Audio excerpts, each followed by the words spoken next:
Bonjour.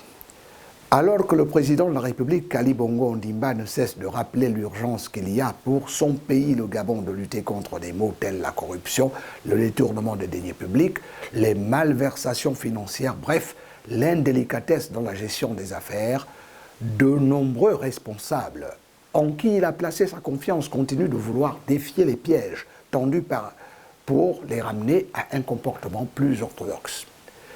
Sachant cependant quelles peuvent être les conséquences de ramer à contre-courant des principes moralisateurs et des actes dissuasifs dans un premier temps, répressifs dans un second, que sont par exemple les opérations Mamba et Scorpion qui ont déjà envoyé plus d'un responsable à la prison de son famille à Libreville.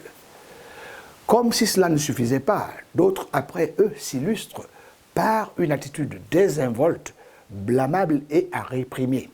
C'est le moins que l'on puisse dire quand on apprend avec insistance, la rumeur étant dans la plupart des cas source d'informations sous nos cieux, qu'il est encore, hélas, des autorités qui, malgré leur traitement enviable, s'obstinent sans réchigner à mettre la main dans les caisses de leur institution, comme cela vient d'être encore le cas à la Caisse nationale de sécurité sociale, CNSS,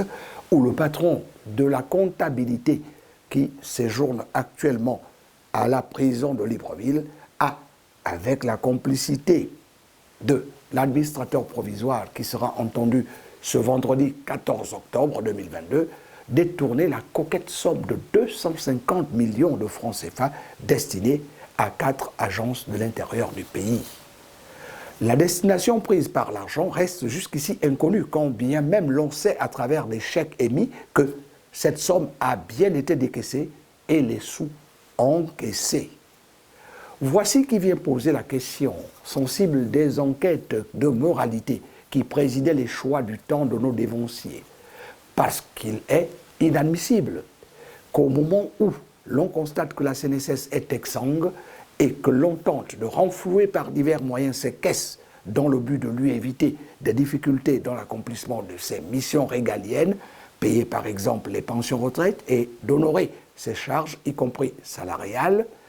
des personnes qui devaient avoir à cœur de redorer le blason de cette entité ternie par des prédécesseurs indélicats, en sont à surprendre plutôt négativement, allant jusqu'à commettre l'irréparable quand on sait ce que le trou nouvellement causé présente comme conséquence sur tous les plans, financiers, fonctionnels et décisionnels. Quel dommage pour une institution privée qui devait bénéficier d'une toute autre forme de pilotage, surtout en des moments de vache maigre. Les patriotes